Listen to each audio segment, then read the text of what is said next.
After finished manual electric arc welding work, the welder left the construction site without tidying up the welding equipment. Later, a casual worker came and cleared up the equipment.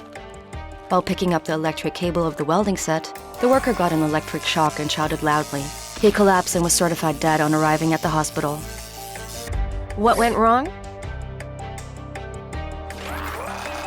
The cable insulation shaft was damaged, leaving the inner live metal part exposed.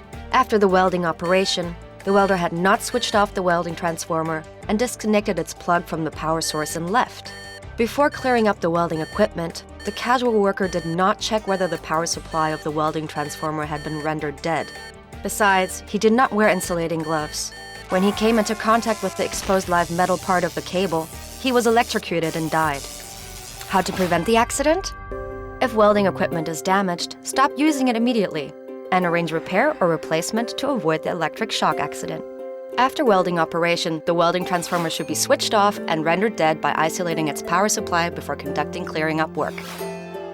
When clearing up welding equipment, workers should wear suitable personal protective equipment, such as insulating gloves, to enhance electrical work safety. Take adequate safety precautions and work safely.